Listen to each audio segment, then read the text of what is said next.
What's up? Welcome to the unofficial Tedeschi Trucks podcast. This is episode number 84, and I am Adam Choit. To follow this show, it's at Tedeschi Trucks Podcast on Instagram and on YouTube. If you're watching right now, you are already there, but that is Tedeschi Trucks Podcast with spaces. Just search that. It's pretty easy to find. I'm at Adam Choit on Instagram and Twitter if you want to follow me. Please be sure to give the show a positive review on iTunes, Apple Podcasts, and subscribe on whatever platform you are listening to podcasts on. That is definitely appreciated. So for today's episode, I'm going to bring him in shortly. We have Larry James, a past guest of this podcast. He was at last night's Tedeschi Trucks Band show in Charlotte, North Carolina. So he's going to tell us all about that experience. I have the set list pulled up here. I have Larry waiting patiently for me, and I definitely appreciate his patience. So I think we should bring him in. So without further ado, here's Larry James. What's up? Hey, Adam. How are you? Oh, I'm good. It's working. Everything's working. You hear me? You see me? Everything sounds good. Crystal clear. Oh, you don't hear my fan? I got a fan on to my left. You don't hear that? That's just making sure. I can't believe that can't believe it's hot in California. It's still morning. Usually it gets warmer around midday. Mornings are cool, nights are cool, but the days can get hot, especially in summer here in the valley. But how are you doing?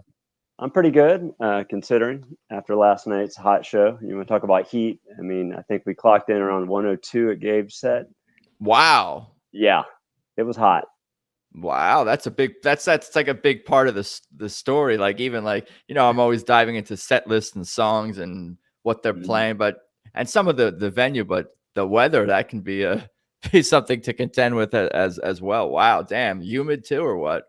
Yeah, I mean, it's just late July here in the South. You're gonna just get this huge heat waves that come in and just create these high pressure systems, and then typically you'll get an afternoon thunderstorm to cool it off, but nothing really appeared around the show. So it was thunderstorm warnings. And then I think we got some flash lightning later on, but no rain. And it all worked out, it sounds like. It did. It was a hot show though, for sure. Did Los Lobos end up playing? Were they a part of that show?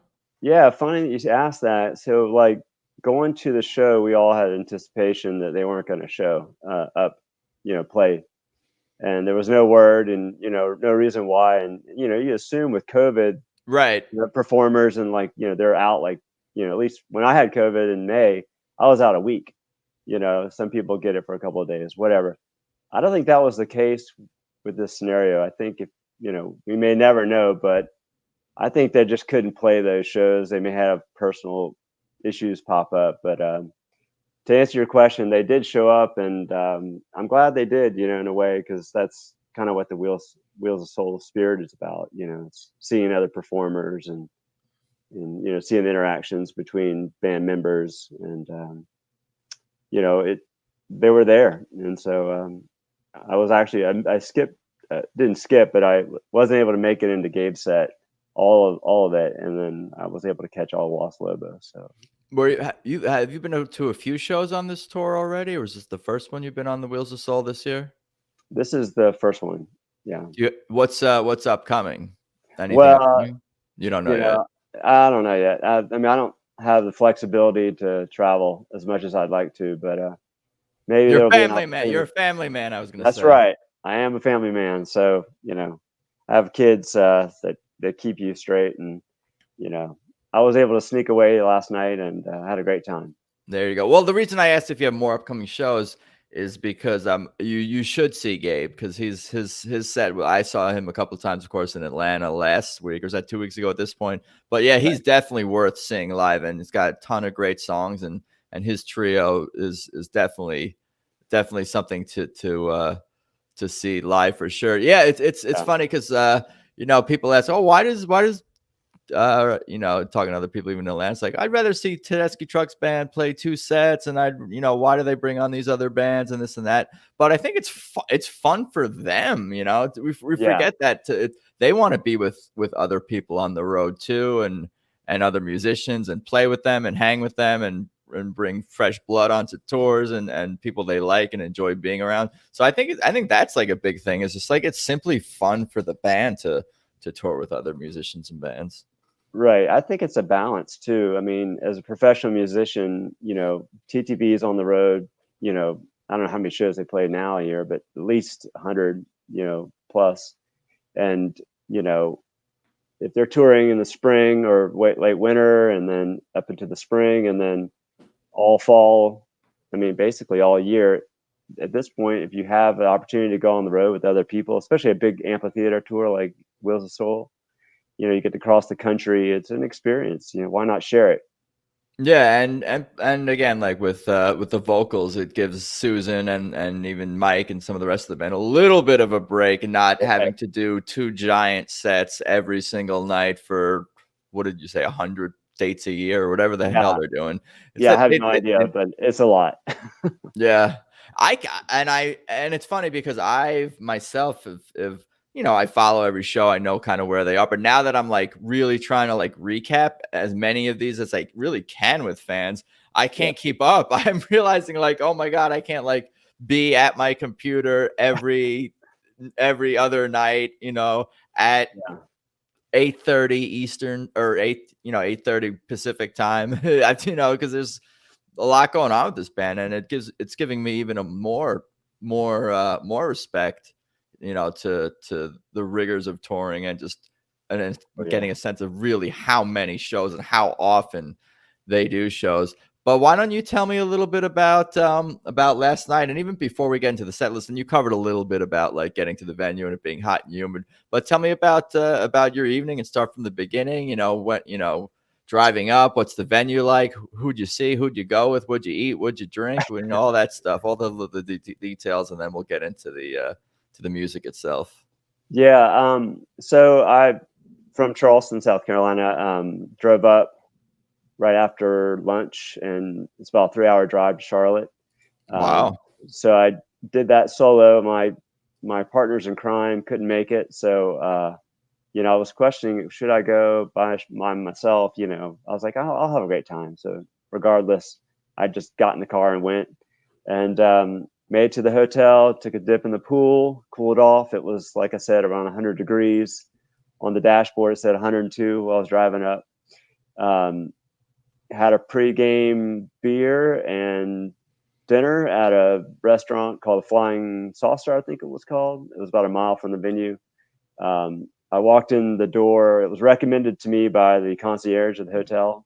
And I was like, where can you go get a beer and a burger or whatever? And the guy's like, you go here. And I walked in the door and they were playing TTB. And the bar was full of microbrews and, local breweries, that kind of stuff. And I was like, I'm in the right place.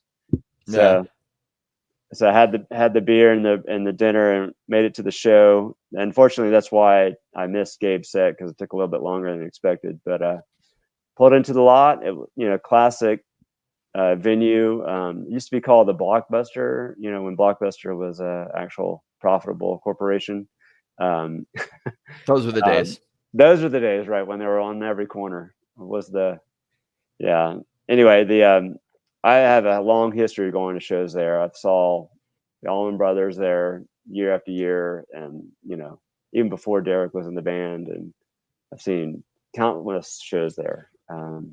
Actually, the last show I saw there with Derek, because this is my first time seeing TTB at that venue. Derek was playing with the Allman Brothers, and they were playing a co-bill with Widespread Panic. It was pretty cool. So it's a cool venue, is what you're saying? I mean, yeah, it's a Live Nation corporate designed amphitheater. I mean, the one thing I really appreciated with that is that they had these ginormous fans at the top of the venue inside, and they were blowing air all night long. And so it had this wind effect. So you were getting air, and without that, you would have been stifling in the heat. So this was this is a stupid question. So this was indoors or out, or an amphitheater, partially out indoors, or it's like, so it's called like an amphitheater shed. They have a covered roof over the first like 50 rows. It's open air. It's open air, right. So it's an open air venue, but it's Live Nation. Everything's designed to funnel people through into areas, and they have, food vending and what have you, around, and it's just your classic amphitheater. Very cool. Have you Yeah. gone to a lot of shows? So you're in a hotel right now. I'm looking at you on video. Is that where you are? I'm back, actually. I made it back early, some in our guest cottage. So Very cool. Very cool. um, Why don't we get into the set list? I have it pulled up here. Um, yeah, we can. So wait. So you said you saw yeah, let me Lobos. tell you a little bit about that Yeah, band, before we because get into TTB, sure. yeah, I mean, I'm very ignorant with them. First time I heard them, of course, was La Bamba back in high school. Yeah, you're like me. Which, yeah, I mean, I have a lot of excuses. You have no excuse because they're from East LA. So, um, anyway, I do remember they had a song like, I want to say it was like "Still When the Wolf Survives" or something like that. It was another hit that they had in the '80s. And I sound very ignorant now, but I lost perspective with that band. But after walking into the show last night and they started up, it was great. They had tunes that had a Latino feel to it, and they had some straight up rock tunes. They did some great covers. They did Evangeline. That's a Jerry Garcia band. They used to cover that as well. They closed the show with a Rip and Bertha, obviously a Grateful Dead Robert Hunter song. Um, they just played a very solid set. They had a couple of mellow tunes, but that's what it got me thinking. Like, I don't think it was COVID, because all the band members played with incredible force, and they all took solos, and they all were engaged and interactive. I mean, you have COVID. I mean, you're not doing that 2 days later, especially in Probably not. 98-degree heat. I mean, they were in the sun, and they were directly putting up, a lot of force just playing with musicians. I mean, if someone's up there with COVID, like, 2 day symptoms, that would be unbearable. Los So Lobos acoustic set. right, right, We right, would get right. low key Los, because Yeah, they, I mean, they bring the energy for sure. And yeah, seeing yeah. them in Atlanta, the crowd was really into it. A lot of standing, a lot of dancing, and it kind of like the energy for Los Lobos, for at least from my perspective, it grew as their set, like, you know their sets like kept going one song after the next, and the fans would get more and more into it. And that's even before Susan and Derek started playing with them the second night in Atlanta. Did Derek or Susan come out, or anyone from TTB during Los Lobos' set last night? No, I was kind of hoping they would, but they set up a stand at one point, but I think it was for the third guitar player. Again, I apologize. I don't know the members' names, but he ended up taking lead vocals on a song, and that was, I thought there was going to be another guest, but they cut their set around 8:30, and after a Rip and Bertha. But that's fine. It was probably hot, and the band members were like, I don't really want to go out in 98-degree heat on the stage after I have to be up there for the next 2.5 hours. So I Did kind any of You're understood. going? What? Go ahead. No, I was just gonna ask if any Los Lobos members came out during Derek and Susan's, during Tedeschi Trucks band set later on. Yeah, But we'll get into that. we'll get into that. Yeah, they did. Yeah. So anyway, there was about a 30-45 minute break between the acts. And then around 9 o'clock, the lights went down. Crowd was anticipated. They're all on their feet, ready to go. The crowd was good. I really was expecting more of a sit down, kind of a casual crowd. You never know what you're going to get when you go in a venue. So there was a good mix of people, and young and old, and everyone seemed to be drinking more water than beer, but everyone's, because it was so hot, it was hard to Of enjoy a course. beer, and so honestly, the crowd, by the time the lights went down, everyone's on their feet, ready to get going and excited. And TT came out with force. They came right out with Made Up Mind. And so that's a great opener. You have some shows that are opening up with like Hear My Dear or something slower that kind of gradually builds. Made Up Mind right off the gates. It was great. So I like that. I'm kind of imagining what it feels like to be in this kind of hot, sticky venue, and everyone's kind of like maybe even sluggish, but slowly starting to build up momentum and energy as the lights get dim and the band starts to make their way to the stage, and then beginning with "Made Up Mind," because that's a song that I've been noticing more in the two slot. Actually, I feel like lately, and starting off with a "Hear My Dear" or something else like that, and then going into like the more rock type song of Made Up Mind. But to start it out there, that would almost like catch me off guard, or any fans who've been like following the set list and the Wheels of Soul tour this summer fairly closely. That would catch you off guard. And that's the thing about this band. You never know what songs you're going to get. Even if just looking at the set lists, they've been kind of playing some of similar songs on this tour, and I was thinking that's probably because they're putting a lot of heavy focus on the new stuff, so they're not going to necessarily dive deep into deep cuts from earlier albums and add them to necessarily these Wheels of Soul tour shows. But we'll see what's coming up for the rest of the summer. I do see we got again, jumping ahead, but I see How Blue Can You Get, and they haven't played that too many times, I think, on this, or if at all yet. But everything else looks fairly standard for this tour, and I don't mean that with any disrespect. This is a straight fire set list that you got last night for sure. Right there, it's a couple things. One, unfortunately, they actually never played that. That was actually omitted from the set list. What the? I know, but it was a standard Saturday night crowd pleasing set. You had the big numbers. We can get into each one, but collectively they were just played with perfection, which is always the case. Really, they've never missed a note in their career, honestly. But it's like Ed Gindelman says, they've never played a bad show. They're just working professionals. They don't ever skip a beat. So I want to hear certain songs, but they don't play it. But I'm so entertained the entire time. So there's a lot of great gratitude to just be able to go up there and have them not shuffling around trying to figure out what song to play. It's just like boom, boom, boom, hit after hit, and you're okay with it. So anyhow, came next, and honestly, I think you guys had mentioned some fumbling a little bit from Susan at the Fox. This was played with perfection. It was such energy coming off of my Made Up Mind. And I wish someone recorded the whole thing. It was explosive. Maybe someone did. I don't know if you saw anyone taping. I haven't checked yet. I don't know if any audio would be up, yet, but we can hope for sure. And in terms of not getting a How Blue Can You Get, I do see again, jumping around that we got a Just Won't Burn. So we did get a sort of bluesy Susan centric tune in the set list, and maybe that had something to do with scratching How Blue Can You Get. I have no idea. It's usually a time thing, or we're too hot right now thing.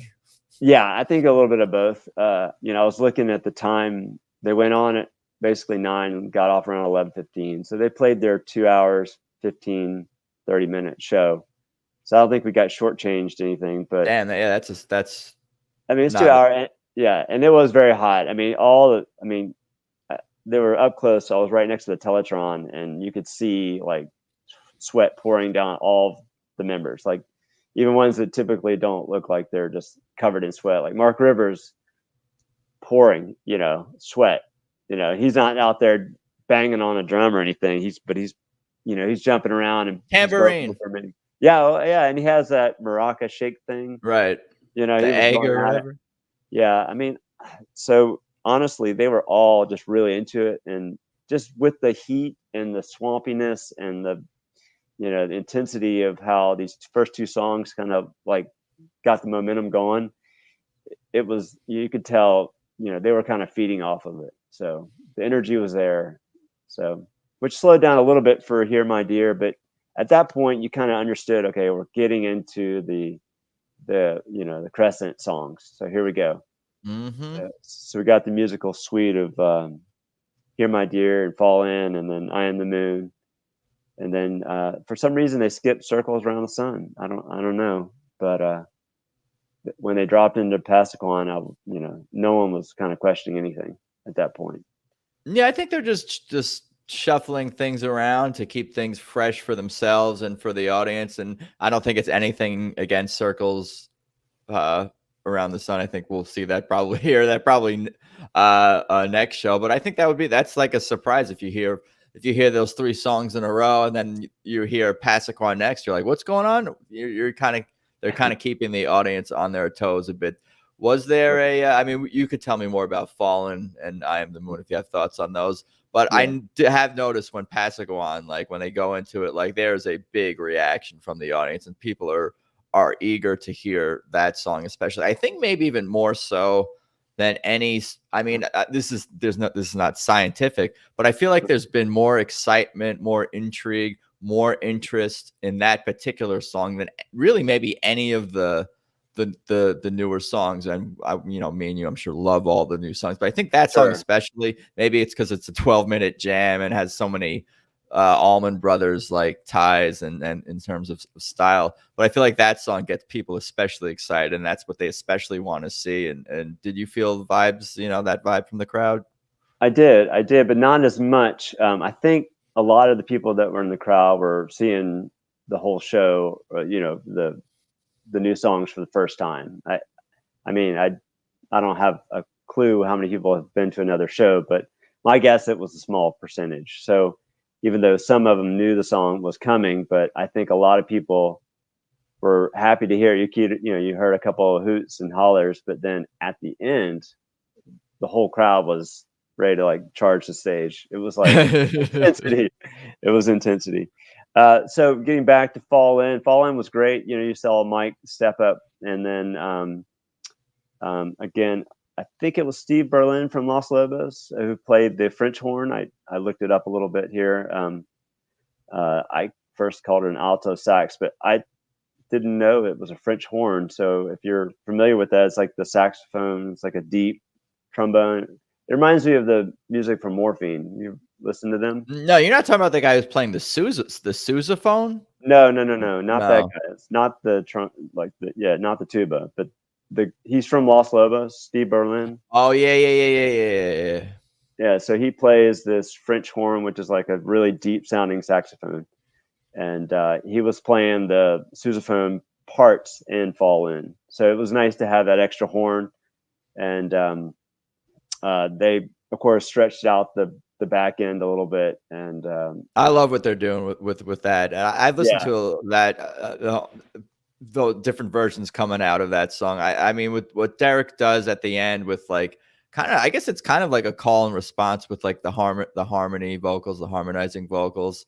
Like it's just so bluesy and just like, he's not playing a ton of notes. It's not even really a solo. Again, it's like more of a call and response thing, but it's so like, right. I can't even describe it, but it just has such a rhythmic, fun energy to it, and just suits the band. Right. I tell you what, it reminds me of. It reminds me of like a New Orleans funeral procession marching band. They have this, like rhythmic. I don't know if you've been to New Orleans before, but you can go see obviously street performers and musicians, and sometimes they'll have a funeral parade, and it's just a rolling rhythmic, primarily horns, brass jam that's kind of led down the street as to bring on the spirits, and there's a lot of deep meaning to it, and I don't want to try to pretend to know all the history behind it, but I love the fact that the song Fall In has that kind of spirit, and it kind of trails off at the end like you're watching the parade go by. And, right. Yeah, I feel that vibe for sure. Yeah, it's got definitely some gumbo to it, if you will.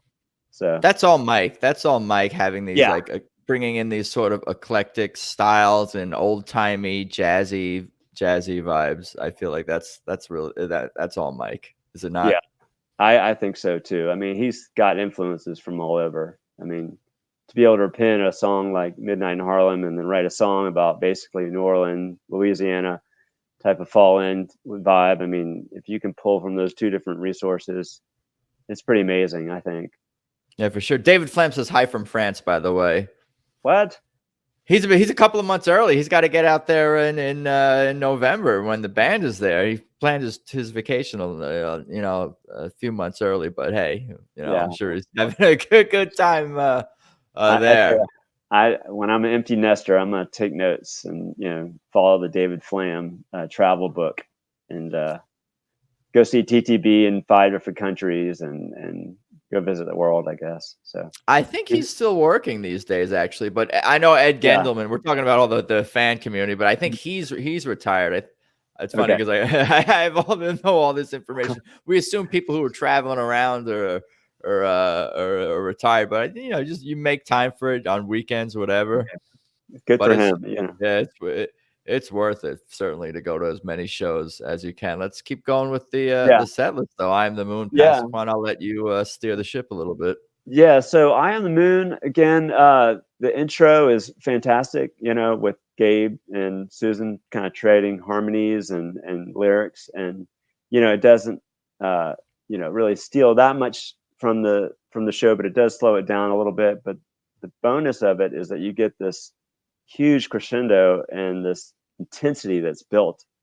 And like, even in the video, you see like the sandstorm coming across the desert. And that's, at this point where it's just like this Susan steps up to the mic and just, it's like this incredible wall of energy that comes through, and you're just brought up from like a lot of people that were kind of sitting down because you enjoy the melancholy of the male and female vocals kind of trading off a lullaby, but then all of a sudden everyone's like, oh gosh, I gotta stand up. And then it's just this intensity behind the ending, which is just incredible, which makes the whole song just really awesome. I really like that song. Yeah, it's like a slow, gradual burn, can build up, crescendo, like you're saying, and that just like it's perfect the way that song just builds. And I keep saying it kind of reminds me, even if the style is different, the way that like Still Your Mind, like that song kind of is a really slow build, and then it finishes with Derek and the drums and right. all the instrumentation, instrumentals, like really take over. And Derek, like, I don't know if you're able to describe at all what he was doing at the end of I Am the Moon, but in Atlanta, when I saw him do that song, like some of that left hand stuff, the speed and ferocity and intensity and of course the sounds that come out of that guitar is just like all incredible to see and hear live, for sure. Right.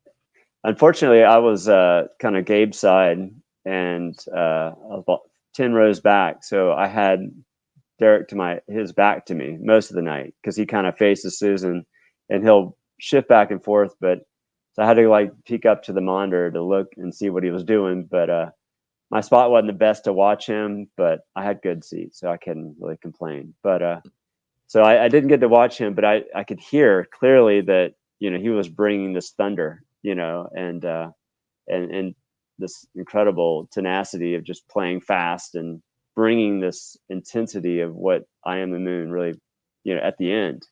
And I haven't really read the poem or anything like that, so I'm a little ignorant on that subject matter. But my guess is that at that point, and they're trying to kind of describe the relationship that's breaking apart between the two, and because it starts off with a love affair, and then it breaks apart, and obviously I'm guessing that's what happens in the story. I am the moon, you are the sun. Those are different things. That sounds like two different entities, perhaps battling it. They're dealing with this love affair that can't be together. I mean, obviously I'm probably looking way too much into it, but no, we're deep. We're deep and heavens. Yeah, I mean that's the great thing about this band. I mean, they were sort of inspired. They were inspired by this poem and all the Layla history and everything and all of that context that surrounds the album. But we, the fans, can appreciate it on different levels and evolve with the music as like they continue to bring this on the road, and we evolve as humans and live our lives. Like these songs all take on new and different and evolving meanings for us. That's kind of how I feel about these different songs that I associate with different parts of my life and different moments and new moments too. Like when you hear these songs live or hear a midnight in Harlem or whatever the case may be. It's like, oh, I remember I saw that in San Diego. I remember I saw that. It's like all these. It's the songs mean more to you as you hear them more over the years.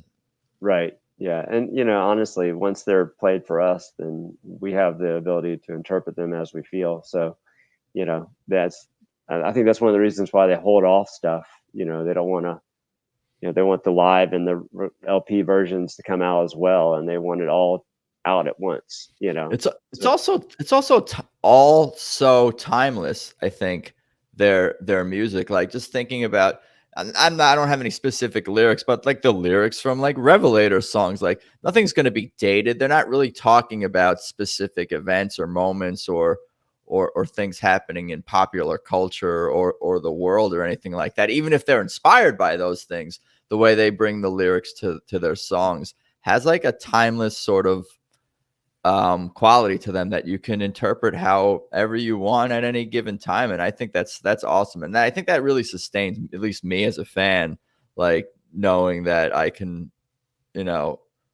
feel these songs in different ways and they can take on different meanings with each passing listen. No doubt. And I mean, that's why that's an incredible amount of the 4 albums. Like we're getting 24 songs that we can just do that same thing. We can take it all in the summer and then figure out what we want to do with it for the next eon, well, you mentioned something about like, things changing you and how you feel. Passaquan came next. And honestly, it's the first time I've seen the drummers outplay Derek.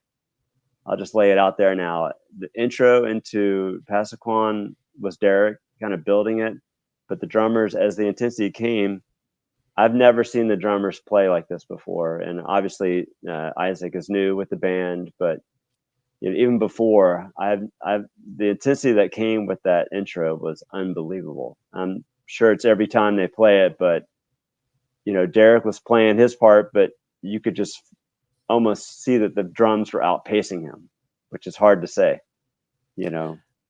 I think that the drums, especially on their solos or their duet together, I think it's the most intense, most physically demanding, maybe even most this fastest in terms of tempo thing, part that any Tedeschi Trucks band drum part has had on any song. I'm pretty sure about that. Like at least something that's like an established thing where like this is how we play Passaquan, this is how we're going to be doing it live. It's definitely intense, and I could see what you're saying. I could imagine that. I could feel that vibe for sure. Like the drums almost like stealing the show and being like the highlight of like Passaquan in many ways. But it's all a narrative, really. These long jams, I love them. You got the main riffs, and then the Derek melodies, and then Gabe comes in. You got the drums, you got Brandon doing his thing, and then Derek coming back in with like one note. It's sort of like a call to that one note when he comes back in after, I think it's the drum solo. It's such a Derek thing, just like one note, just like it's so powerful. It's like it feels like a light switch is going off. It's like boom, we're into the next section. Like it's like so goosebumpy, and the timing, of course, I'm sure was perfect. And that guy never misses a cue or a moment. And it's just, I don't know.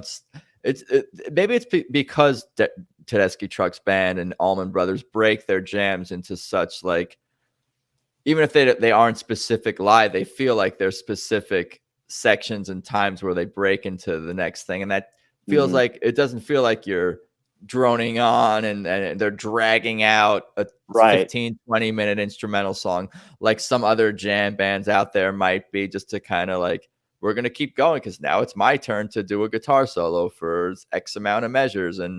But it's such a journey and a tight narrative. At least that's how I feel. That's why I can listen to Passaquan every day, multiple times maybe. Yeah, it's definitely, you're right. In the spirit of the Allman Brothers, I mean, you have these long instrumentals that they did obviously Mountain Jam. There was one in the 90s they did, Kind of Bird. It was like a dedication to maybe Charlie Parker. they did. I feel like there was one more that they recorded. But yeah, they're pre-recorded sections, and they kind of merge them together, and you get the 20 minutes out of a drum solo and a long instrumental. And it's not like you're saying like a round robin, like everyone take a solo. It's like actually like a patchwork quilt of intensity of jams that are shifting from, tempos and different, interlocked melodies basically, and it forms this cohesive mass of just jam that you're just blown away by, because for the drummers, particularly with Passaquan, the same thread, they don't ever let up. They're bringing on this. They start off a little bit slow, but then it's this freight train, and then by 2 minutes in, they're at full tilt, and then Derek's playing as hard as he can, and it's bringing him all the way to the drum segment, and then Derek. Well, actually, he drops out, and Gabe picks in his solo, which is just as intense, and then it goes into the drums, and then, like you're saying, Derek does a reprise with this. Just he's right back at the intensity. So for 20 minutes, the drums are at fast pace, interlocked, just thunder, bringing the heat right at you. And with 90-degree heat in that summer night, I think they kind of fed off that. It was just, people were like dancing and sweating and hooting and hollering, and it was awesome. You have to lean into it, weather. You almost have to not fight the weather, but like, sort of, I guess, embrace it. If you try to stay cool and you try to be still, you're going to sweat. Just lean into it. Just let it out. And it's interesting because I had a thought that, like, other bands, when they play instrumentals, we might refer to them as instrumental jams or jam songs or whatever. But I think with Tedeschi Trucks Band and Allman Brothers, their instrumental songs, these are compositions. Right. That's what I would say. I would say that they're compositions that they improvise from, versus other bands who are just doing long jams. Yeah, I mean, I'm huge fans of other bands that do the long jams, but you can tell that it's a deviation from the standard 10 5-minute song that they stretch out in the middle and reform a new jam, which is, some bands can do it in a different way every night, which is incredible. But some bands just jam that guitar solo out, like you're saying. So it's not a composition, it's just like more filler, which is entertaining too. But I feel like, I was gonna say that I feel like this is hard. I was just gonna say, with 12 people, you can't just leave out people and just formulate a new jam on the spot. It's almost impossible. And I think the Almonds had the same problem. They had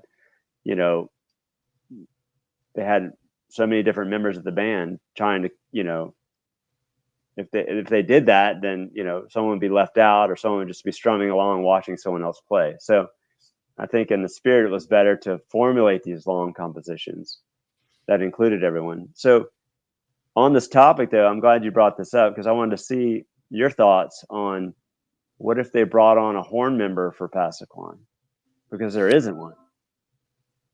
We may, I don't know. That's a good question. I think we may see that at some point, just because, almost just, again, to keep things fresh for the band. But we may not see that, because, like, on the album there are no horns on the recording, right? Of course, from what I understand, if I'm correct, I don't think there's any horns on Passaquan on the recording.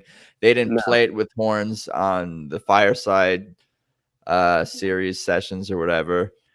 So, and it's an opportunity for the horns, bathroom break, little break. So I don't know that we're gonna see that, but maybe, you never know, because again, like the band, just to keep things fresh and keep us on our toes, we may see that. Even maybe if it's like a backstage video or something of them just like experimenting. You never know what you're gonna get.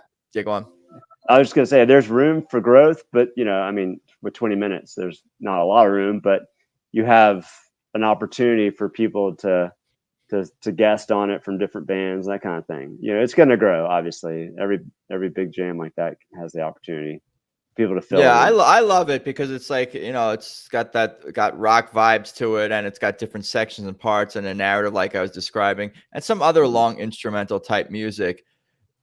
Although I love, the long Indian classical ragas and jazz stuff and Yeah, all this stuff, but it yeah, doesn't move me necessarily in the same way, and I wouldn't describe that music as my bread and butter per se that I'm going to listen to every day in a way right. that I can listen to Pasaquan like in the morning starting my day. Like this is going to become like part of my, like I've been saying, it's in the rotation with the Elizabeth Reeds Sure. and the Les Brers and all those and Mountain Jams. It's just, oh, do I want to hear Mountain Jam right now for the next 20 minutes, or am I going to put on a live Pasaquan? Because those are on equal levels to me in terms of iconic, legendary statuses Right. already. Yeah. Oh, yeah. Yeah. I mean, that Mountain Jam from Ludlow's Garage is to me the best one ever. It's just so amazing. If you go back in time to be there in those hot, sweaty, talk about hot and sweaty, you got, Allman Brothers, 1970s. It's just, but that's why, again, not to jump around, but the Passaquan just, again, it just taps right into the spirit of those long jams that were put before him. And, honestly, with Derek kind of carrying the torch a little bit here, I think it's a great, just a fantastic piece that we have to really nurture now and see how it grows. So I don't like, I try to avoid being the type of fan. Not that there's anything wrong with it, and you've even expressed this too a little bit about wanting. I want to hear that song. I hope they play that song. yeah, Can you guys do this song tonight? I hope all that kind of stuff. But I do hope that moving forward on every single Tedeschi Trucks Band studio album, they do include a longer form instrumental. I don't know if that's feasible minutes wise right, on an album, but right, I think at least every other album you got to give us like the 8, 10, 12 minute jam, the composition from Derek. I think that's I think that's it. It's probably important to the band to pay homage to the Allman Brothers, but for me, the yeah, listener, I just hope to hear more of those types of recordings moving forward. yeah. I'm with you on that one, but it doesn't necessarily take away from the other band members either. Um, Hmm. so like I guess Fantastic Drums is really where I noted in my head. Like honestly, again, I've seen the band play a bunch of times and I listen to him all the time, but very rarely have I heard and watched the band outplay Derek. I mean, he's just so like he was playing great. He just got outpaced, and then he realized it and started bringing on more intensity at the end of his jam, and it was like, wow, okay, that's good. It's good to see the other members can push him a little bit because he's such a band leader all the time, and it's just one of those moments in live that you love to watch and take in, you know. And that's interesting that you're perceptive enough of a fan to pick up on something like that. Was it more the Derek's body language? Well, I mean, it's probably a combination of his body language, looking at the drummers, literally trying to keep up tempo wise, perhaps, and the body language, the expressions, and like all that stuff. You just kind of pick up on that. Is that the Yeah, case? yeah. I mean, you see, like, you know, Derek's got his head down playing and, trying to remember all these notes and, playing with velocity, but he's just the intensity that's coming behind him, which again, every time they play this tour, they're going to play it. So he's probably used to it. But in that case scenario last night, again, I had no other perspective. I didn't go to other shows, but it seemed like the drummers were interlocked and moving at a faster pace than normal. And again, I didn't have any perspective of any other shows, but that particular moment, Derek kind of looked up and started playing with a little bit more velocity because they were bringing more intensity, and it encouraged him to, like, okay, change gears a little bit and start playing and strumming a little bit faster, and sometimes he'll move up and down the neck real fast. And you know if anyone has a video of it, please post it because it was amazing. I'd love to have a rewatch of that. Yeah, I haven't really had a chance to even look at even too many. Just I'm clicking like on stuff I'm not even looking closely at. But yeah, I wanted to dig more into not necessarily recording, but just pictures of and whatever people post from last night's show. And really, I feel like just watching. If you're just watching Derek and not even looking at the other people in Tedeschi Trucks Band, you'll know what's going on that stage. You can kind of infer and interpret what's going on just by following Derek. Even if he's not messing up as you're saying, but like trying to keep up in a sense with the rest of the band, like you can observe that there's a lot that you can really kind of see what's going on stage as watching the band leader do his thing for sure. Right. Yeah. I mean, I couldn't imagine the complexity of trying to play that intense with that many notes and then also be a band leader too. I mean, I'm not going to say anything negative about what he does on stage, just as a fan and, just as a person who appreciates live music and musicianship. So hats off to everyone up there, just killing it. And that's what they did, so. Sure. I'll move on just because we can sit here and talk about that. Yeah, the Passaquan is definitely. I might have to have like an entire episode just dedicated to that song. We're almost getting to that point, but let's move on with the set list. Gilda Splinter's Lottie Die, Outside Woman Blues. Yeah. So Gilda Splinter was nice. Pretty played to standard accord. It's got a nice drum intro. And it's good Dr. John cover. It's again throwback to Hot Sweaty Southern Night, so it was nice that they played that. I love the vocals on that, by the way. It's just everyone's opening up their vocal cords when they sing the intro and the vocal chorus that comes along with it, and you hear Mike just the lyrics are just awesome. I mean, if you listen to the lyrics, if you enjoy that song, you already know, but it's got a lot of like, deep dark side of, if there's a dark side to TTB, it comes out in that kind of song. You've got, threatening people to hang them at the end of the ropes and, talk about voodoo and, it's just New Orleans all in a package. It's awesome. So fun song for them to play, I'm sure.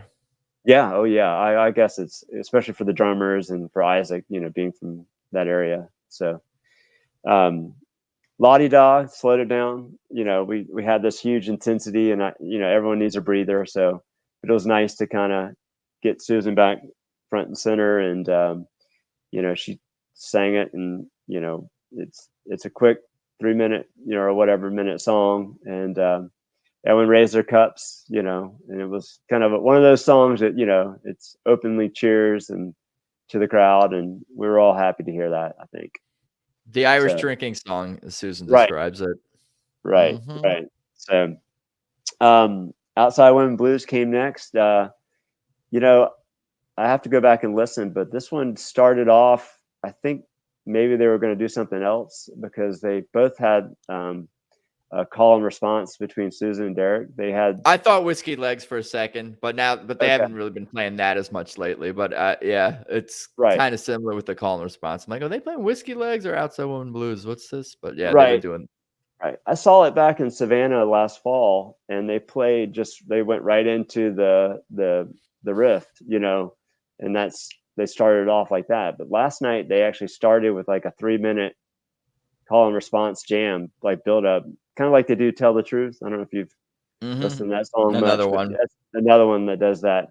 So I thought they were going to play that or something else, but they, started the riff for Outside Women Blues, and they played it fantastic. And Susan just, I don't know, I was thinking about this on the way home this morning. Like I wonder what if she and Derek did not do this band together, where she would be now.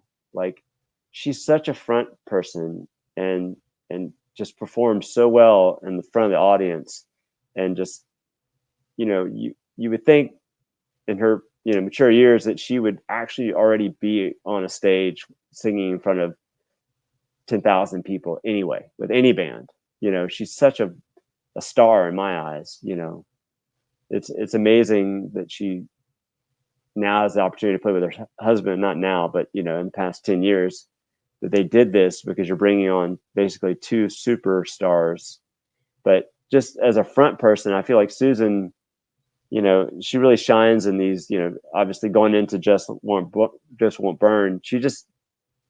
You kind of wonder, like, if she didn't go into TTB, would it just be the Susan Tedeschi bands, or would it just be Susan Tedeschi live? It didn't matter who was backing her. She would just be a star. She's just amazing front person.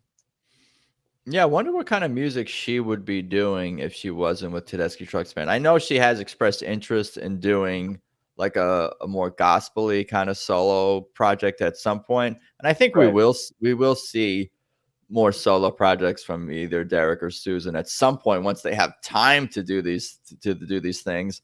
And Right. it doesn't sound like those will interfere at all with the future of Tedeschi Trucks Band, which is important to me for sure. So Sure. I appreciate that, even if they take on other things.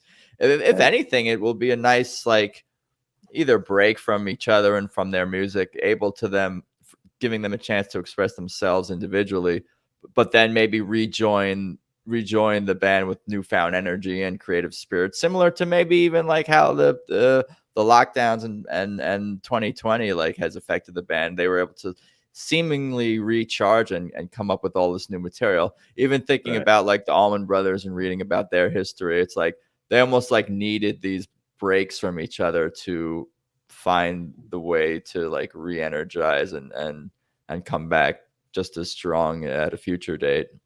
Yeah. I mean, I'm sure they had the opportunity to write individually. I mean, they've talked about that with the I Am the Moon project, but then collectively coming together. But the was really what they talk about too, being when they started recording it. But initially, probably, they had to have some reflection, like, what if we aren't able to come together, or what if we're just writing these songs to do solo projects, or whatever. I mean, certainly, I Am the Moon, they said Gabe wrote it and had his first outtake was just him, and they were like, I don't know if it can get better than that.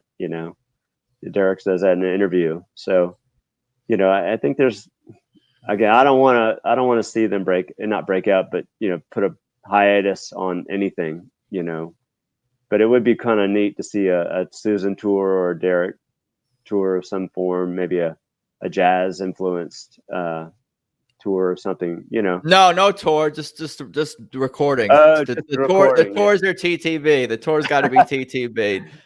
Well, you could do like first, instead of Wheels of Soul, you could do like jazz intro, band, or Susan solo acoustic show, and then a second set of I TTB. see, like how Gabe has been Yeah, opening exactly. shows. Maybe there's a way to do that. I would maybe sacrifice a shorter Tedeschi Trucks Band set list, or maybe like a more Mike and Mark and Alicia infused set list.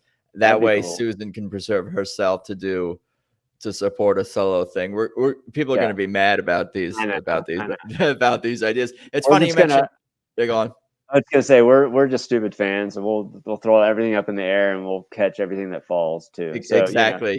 and Exactly. And I have heard about Gabe's famous I Am the Moon demo, and how the band has been all like, oh, I hope this lives up to Gabe's demo. I'm not sure if yeah, the recording is good as Gabe's demo. Maybe it's right. time they release you know, Gabe's demo. Maybe at some point we'll get At some like point, some like bonus tracks or demos and stuff. yeah, It'll all come out. I'm still listening to, on YouTube. You can dig up all these like Rolling Stones demos from back in the day, and I enjoy that stuff. The stripped down versions of yeah. The early outtakes. recordings. Yep, outtakes. Mm-hmm. We'll get the instead of the basement tapes, we'll get the swamp takes or something Yeah, like we that. know all Tedeschi Trucks Band demos and outtakes are better than most of the recorded music Oh yeah, that's exists in the world. yeah. I From mean, whatever. yeah. So, well, Just One Born was great. I mentioned that earlier, and Susan again is incredible. She's just the front person and a superstar in my eyes. I mean, when I see her singing like that and just putting herself out there and playing guitar, she played fantastic guitar all night. She took her I didn't mention it in anyhow, but she took the lead the whole time. She took leads and I Am the Moon. She took a lead in Gilded Splinters. She took a lead in Outside Wind Blues, obviously playing over 5 minutes with Derek back and forth. And then, of course, she takes all the lead in Just Won't Burn. So it just, again, being a front person, an entertainer, singer, guitar player, up there just killing it. She just did a fantastic job. So that dropped into Midnight in Harlem, which obviously Saturday night, you got 10,000 people there ready to hear that song. Everyone on their feet, excited about it. So had a kind of a nice intro, I think it was more of nothing was quoted with Derek playing his little swamp raga intro, no jazz or anything quoted, but it was great. We had. I wonder I was going to ask, I wonder if like the band gets sick of is definitely not the right phrase, but maybe even like dreads, because it's sort of essential, especially coming to like if you're going to be in a city only once. They're probably going to play Midnight in Harlem. It's their signature song, as I describe it. But I wonder if they ever like don't feel like playing Midnight in Harlem, but are almost also feeling like obligated to play it. But at the same time, once the song gets started and once they see how much the audience is engaged and wants to hear it and is into it, then right. they're like, okay, this is great. They're enjoying themselves more, because I kind of have those feelings a little bit. Maybe with I don't even want to say maybe with that song, but like on a small scale, like that kind of vibe. It's like, okay, because a lot of the hardcore fans, probably like me and yourself, we're fine if they don't play Midnight in Harlem. We're not going to think any less of the set. But once they get into it, it's like, okay, I get why they're playing this in nearly every city, and I'm here for it. We're here for it, certainly. And every Midnight in Harlem is different, and it's so powerful when Susan sings that final note, and no two Derek outro solos are the same, and it's almost automatic goosebumps at some point in that song, if not throughout, for fans. Right. And I wasn't upset when they played it. I'll take it back. I'll say that I wanted to hear something else, because I knew it was going to be long, and, being a one setter, you want to see some of the throwbacks a little bit, and maybe, they hadn't played any Derek and the Dominoes songs at this point. So I was hoping maybe they'd play something else. So, but once, like you said, once they started playing it, I just kind of closed my eyes and I could hear this beautiful guitar and beautiful song. And, it's just, it takes the place of a lot of other songs that could be played, but this, night after night, but, it is special, and it's special to them, and everyone recognizes it, and it's their, it's their masterpiece, I guess, one of many. Their signature track. Scott here in the comments says Midnight in Harlem was definitely a highlight. I'm assuming he was at the show last night. Said it made last night. And I don't know if that's his first TTB show live or as a hardcore fan or anything, but that is a song that converts and wins over like new fans. Like people will hear that song and then they'll become hardcore Tedeschi Trucks band fans and go to every show they can after that, or buy the albums or whatever they could be. That is a conversion song for sure, so to speak. So I get why they play it. It's like, if you go to listen to the podcast interview with Derek, the one that he did before the Fox, I think it was through the Garden and Gun. Anyway, I can't think of the name of the podcast. Something in Grits, maybe the Grits in South or something. Anyway, the guy asked him about Midnight in Harlem, and Derek says, it is a special song. We try not to play it every night, but, it's undeniable that we kind of have to, in a way, not every night, but we have to recognize the fact that everyone knows the song, and it's one of the best songs that we've ever written. It stands on its own. So, and Derek's solo last night was fantastic. Like, he truly was patient with it. He didn't rush it. And like every note just kind of sung. It was, it did stand out as one of my best that I've heard live. So I got a question for you, and maybe this is something you can answer after doing extensive research, and it's something that I would have to look at myself, perhaps. But if Midnight in Harlem is their signature original song, what's number two? That's a tough question to answer. I feel like I have to like pull up every single track to say what is their signature. Yeah, it's a hard one to say because you'd have to look at what album sold the most. Maybe, I mean, if you're judging it by popular conception, then you have to look at album sales and radio play, that kind of thing. Right, that's what I'm thinking about. Like, what Tedeschi Yeah, Trucks Band songs have I heard? Coming on back the from radio. commercial break during the football games or something like. Because once in a while, you'd be like, people will post, did they just play TTB during the Chargers Falcons game? What was that? What was that? What's that? Yeah, I mean, made up mine maybe. I don't know. Maybe. Yeah. I know my favorite one would be part two. I mean, it would be, anyhow maybe, or something like that. It's real catchy, But I think they play anyhow in a baseball game too. Yeah, "Do I Look Worried" is another signature song, but I don't know if that song doesn't necessarily garner the response. With no disrespect to "Do I Look Worried," but it's not on the level of popularity, of course. Right. Midnight in Harlem. What came after Midnight in Harlem? Because you said how blue can you get got chopped off there. Yeah. So How Blue. So Part of Me came, I guess, in the place of How Blue. There was also a listing of Any Day, which they did not play. So I don't know if they just scrapped the time and weren't able to play that. It was probably like a 9 to 10 minute song anyway. So Any Day and How Blue Can You Get both got. Yeah, both of those got scrapped. So, and they played Part of Me, which had a great Kebby solo. Yeah, they had a great Kebby solo during that, which was pretty much played to perfection. I mean, again, it's a crowd pleaser. Got everyone on their feet again. Kind of people are kind of mellowed out a little bit for Midnight in Harlem, but Part of Me, we got people kind of dancing and boogieing around me, so it was kind of cool to see. I feel like such a nerd because I'm like fairly curious as to why these decisions get made. Why cut these two songs? Was it just time? Was it more of a get the crowd going with the Part of Me? Is that why they did it, or was they didn't feel like playing a certain song? Like, I'm always curious to hear what is the reasoning between behind some of these like on the fly edits of the set list. But we're gonna get great music no matter what they come out with, and I always say, I think they could pick the songs out of a hat, and I would not complain. And we might not even know that they were picked out of a hat.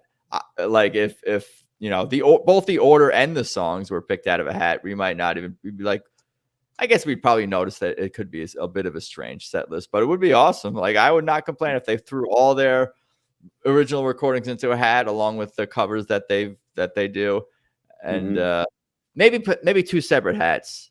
One hat, pick, because you don't want to do all. You don't want to end up picking all covers. But have a hat of covers and have a hat of originals and just see where things go. I've seen bands do that. They'll play all covers in the first set, and then they'll come back and play all originals. Or even TTB did it last fall. They played the entire one of the albums all the way through. I can't remember which one it was, but I want to say it was "Let Me Get By." Maybe they played that whole thing start to finish in the first set. So and I think Susan even mentioned that they may in Europe play a couple albums back to front. So front to back. I think they did Signs most of the whole album. Right, at the Warner. Yeah. Other than The End, which they have not played live.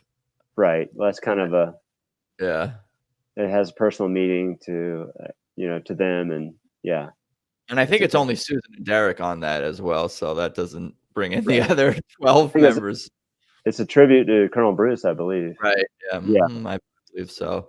Yeah. Was I Want More the next song, or is the set list lying to me again here? That it's lying to you. It's lying more lies. No, just joking. I Want More did end it. They played just it's funny. Like I Want More was always the tune that you wanted to hear because it had the biggest jam of the night. Sometimes But after listening to all these other tunes and these other interactions, it was like, okay, well, it's just going to add to it, instead of being the highlight, and I feel like it was a great closer, so, and they just had a little almond ditty at the end with a little Les Breer A minor jam at the end there, and which was just a short little snippet of it, and then they closed it out. So I think everyone was on their feet at that point again, and had stayed on their feet. And that's another thing. It wasn't like portions of the crowd were standing or most people were sitting. I think majority of the crowd was standing, and being in that environment, hot, it actually felt better standing because you got more air that way. But that makes sense. Yeah. And I think with the music, just kind of with the intensity, the people were like, they wanted to keep rocking. So your body can breathe more when you're standing. I feel like when you're sitting, you're sweatier when you're sitting. Yeah, and those close seats too. You're not really that comfortable, so it's kind of like being on an airplane. I won't dive into the details and where the sweat is coming from, but we can talk about that some other time. Right. For me, it was all over. So yeah. I Want More was great. Encore was So Long Savior and Space Captain. I was excited to see So Long Savior because again, it's that Sue going into her gospel, guttural of her, when they do something to the vocal so she could have this kind of deep drawl, throwback to this kind of makes it feel like from the 30s, the Southern or blues, Delta blues. It's like an effect, right? There's a few songs where they kind of have like a similar echo, even when they do or when she sings like Whipping Post in the Storm, and like that real like sort of reverby quality to it is cool. Or in effect, these are all Bobby T's questions. I'm sure he could explain. The technical stuff of how they achieve these tones for Susan. Right. For our ears, it's like, oh, that sounds different, or that sounds historic, or that sounds echoey. Right. We're just going to go with it. But I'm sure they've kind of like in designing and writing the song, they kind of said, let's see if we can do it in this theme, and the historical reference back to like that kind of sound is quintessential TTB. They can do like Right on Time. That to me sounds like a jazz out of the 20s, and I mean there's a historical significance and reference that they all they can do very quickly, which is great. There's no band out there that's doing anything like what they're doing, I feel like.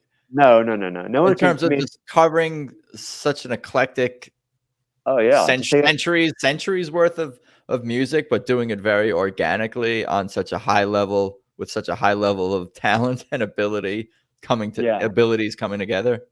I mean, that's the beauty of them. I mean, you have bands that do retro stuff, but that is their genre. Like, I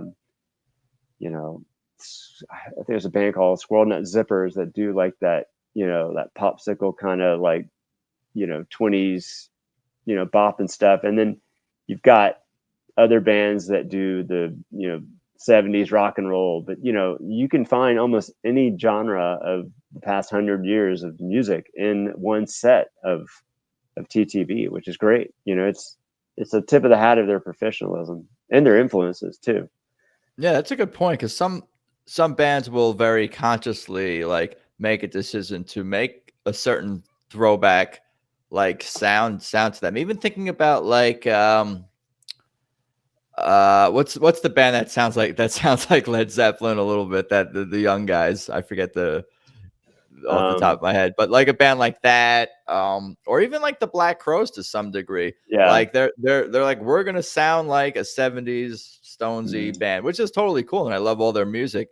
But something about Tedeschi Trucks Band covers the 70s type stuff, but also in an organic way covers stuff from, not literally covers, but like their type of music, encompasses all different decades from the 20th century of music. Right. It's pretty amazing how they can do that and switch gears like that, And other bands I've watched, they'll play like a bluegrass song and then a electronic song, and that kind of jump is pretty amazing too. But I think for a 12-piece to move in different directions is it's like moving a barge. You have to pilot that a little bit more carefully, and it's amazing professionally they can do that. So, but it works, and it's smooth. yeah. And although it might be fun to hear a bluegrass song into an electronica song or whatever, but those are that's also jarring. But that could be an intended Right. intended as well. But this band is not that. It's more of an They don't have organic. Everything Yeah. fits. Like the set list may be eclectic and cover lots of different genres, but it all seems to work and fit and flow, and at least from my perspective. Right. So yeah, there's very few train wrecks.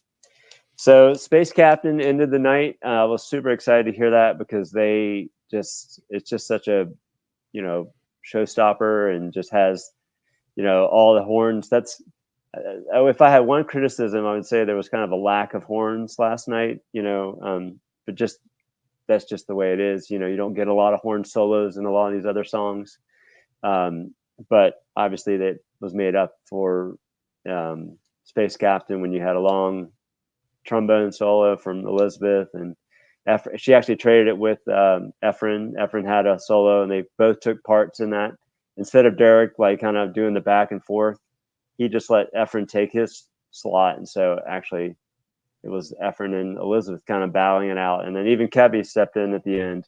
So they actually got the whole perspective of the whole time that's solo, and of course, interesting. Something happened. I didn't know why, but Susan didn't sing one of the lyrics. She kind of looked back at Mike, and he took over vocals for one of the lyrics, which I don't know if she was just she walks around during that song and just missed the cue and looked up at Mike. And I just don't remember in the past him singing any of that. So maybe they're changing it up a little bit, but it was a great encore, and it people were excited when they left. It's possible they were changing things up, because for a long time, like, Susan was doing, I think, all the vocals on Bound for Glory. And then I think after the Gabe solo is when Mike started coming in with the lead vocal on the verses. So it's possible, and that's cool to again keeps things fresh for the band. And Space Captain is always a great closer. Again, and I think they can pick. I think any of those. Like, I'm just looking at the set list, and they could really close with any of these songs. Even the slower song like "It Just Won't Burn" or something like that. No one is going to complain if you finish with like a song like that. I guess the slowest, in a sense, song that they have closed shows with, although it does finish very strong, is the Beatles song, "With a Little Help from My Friends," would be kind of right, yeah, Joe Cocker, right. But everything else is typically upbeat. But again, like "With a Little Help from My Friends" builds, and by the end of it, you're like, oh, I see why they finished with this. Or the sly medley with "I Want to Take You Higher." Yeah, those things. And funny, I've never seen either one of those live. I've always missed it. But Space Captain, it's you're not gonna send your crowd at Saturday night after sweating for 3 hours out without something big like that. And I was excited they didn't play. I like Bound for Glory. I love it. It's one of my favorite songs, but I wasn't ready to hear that one. I wanted to hear something that I hadn't heard in a while, and I actually hadn't heard this one since 2018. So it was good. It doesn't always appear. So, what the thought I just had? Although they tend to use the same 3, 4, 5, 6 songs, whatever, to finish their shows with, and we're talking about them in terms of like being upbeat or whatever, wanting to leave the crowd on a high, so to speak. But I think a lot of what they finish their sets on is more about the themes of the songs, and even the lyrics that they have in the encore. I think they always want the fans to leave the show with a positive message. And you get that from With a Little Help from My Friends. You get that from Space Captain. You get that feeling from a Bound for Glory if they finish their show with that song. So I think the message of what song they finish their sets with is something that is definitely taken into consideration.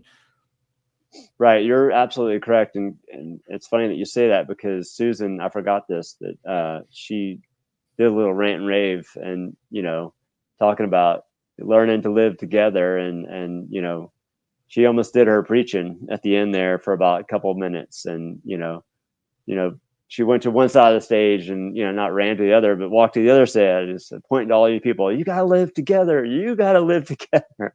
It was really funny to see her like really getting into it. I don't remember her doing that the last time I saw it. So and she means it, and she means it, and it's coming from such an organic place. And again, I've talked about this endlessly, how no moment, no note, no song, no whatever from any member of the band is ever like phoned in or just going through the motions. And just by like seeing that, like, that's why I love this band so much, because like all those things that we're describing and you describing, Susan, that's just her being her. That's the band being band. Like a lot of bands out there, every look, every turn, every movement by a lead singer on stage is like premeditated. Where's the camera? Here's where I do the spin. Here's where I twist the microphone stand, or whatever the case may be. Like those are all so like premeditated, like I feel like by many bands out there, whereas like this is just such an organic thing. And I think that's big reason why we gravitate to this band, is because they're real people, real musicians, and everything's, again, I'm going to keep using the word organic, I guess, is the word of the day for me. Well, that's the benefit of watching them play these songs like this with intensity, that then they share the kind of the responsibility of it. And I mean, again, Derek has got not his back to the audience, but he can turn and look at the horns, and he doesn't have to be front and center with a glossy guitar. I don't think he wants to be. No, he doesn't. You're right. And he I think he said in the interview I mentioned before in the podcast that I think he's past writing this guitar, all guitar focused songs. I think he likes to have the cohesiveness and the collective nature of all 12 members like taking part into the song structure and these types of things. It makes the guitar, when it comes in, that much more impactful and appreciated. And again, like you always leave a show wanting more wanting more Derek, wanting more everyone, and that's how it should be. You want to feel like you got enough, but you always feel like you want a little bit more of really everything. Scott here in the comments says that was his first TTB show last night. He had seen Derek and Susan with various other incarnations of their music careers previously, but that was his first TV show. So hearing Midnight in Harlem for the first time, again, that's like, there you go. You never know who's going to hear it for the first time out there. Many people, I'm sure. That's right. Yeah. And that's what I kind of, there were all kinds of different people in the audience. A couple behind me were probably 17 years old, and people beside me were probably 50 years old. So it's a good mix of people in Charlotte last night, and everyone was on their feet. Everyone was clapping. Everyone was having a good time. There were very few distractions other than the heat, but I mean, the band, they just brought it, and they've been on fire, I'm sure, this whole tour. Every review I've seen said they were great. So I'm looking forward for you guys out on the West Coast to finally get some shows. It's coming. They're coming next month. I appreciate all your time. You've given me a ton of it. All the stories and the recap from last night. I definitely appreciate all that for sure. Is there anything else we need to talk about or cover or anything you wanted to mention about the show last night before I let you get on with the rest of your Sunday? I'm sure your wife and kids are like, where is he? Yeah, they've already called in a couple of times. No, I mean, the only thing is I'm going to be mad if they play a Rainy Day, because that's my new favorite. If they play that live out west, I'm going to be jealous. Have they played that song live yet? I don't. They haven't. They actually kind of, I feel like, without, getting into too much of it, the Ascension half of it got skipped. I feel like they've leaned so heavy on the first batch of songs. They're so well played live. So maybe I think Rainy Day will it's come. all coming. It's all coming. It's I'm all sure coming. it's all coming. I'm sure. I'll have to go to the Beacon or something to catch all this. So they also they cannot come out, and I mean they could, but they can't come out and play like only the new stuff. Like they have. Why not? No, well, I wouldn't care, and I think we will probably get like something like that at the Beacon at some point where we hear, I don't know about all 4 of the I Am the Moon albums, but we'll probably hear like something like that, like where we hear a whole set of part 1 and part 2, part 1 or 2, right? Yeah. The next night, part 3 and 4. I'm sure they're figuring it out. I thought that was going to happen at the Fox for you. I thought really they were going to flip flop and play one night, but they're they have a lot of band members to appease, and if they did that, they could be leaving out somebody during certain parts of the sets, and so many things to juggle between what did we play last year in this city? What this is our rock song, this is our blues song, this is our Susan centric song. This is there's so many things to juggle, and when they're creating these set lists, and like we kind of take it for granted as fans, but I'm sure there's a lot of thought that goes into all this, more than I even took into consideration, because not every band maybe they do, but I don't think every band digs back what did we play in this city 3 years ago, but this band I know does that type of thing. But again, thank you for the time. I appreciate it, and I'm sure we will talk more soon. All right, thanks, Adam. Oh, you got it. Have a good Sunday. You too. Peace. So there you go. Episode, 84 with Larry James. Thank you for taking the time and helping recap, or literally recapping last night's TTB show for me, because I was not there. But as a hardcore fan who, of course, knows all these songs, I, in a sense, feel like I was. And I really have been enjoying doing these recap episodes of the shows with fans who were there. And it's funny because I'm talking to Larry about all these songs, and I'm trying to listen to him for my own thoughts. But as we're talking about these songs, I'm kind of hearing them in my head. I'm hearing the Passaquan riff and various parts of different songs popping into my head as we're chatting. So it's like I'm balancing a bunch of things in my head. But that was super fun. To follow this show, it's at Tedeschi Trucks Podcast on Instagram. Tedeschi Trucks Podcast on YouTube if you're watching. I am at Adam Choit on Instagram and Twitter if you want to follow me. Please subscribe to the show on whatever platform you listen to podcasts on.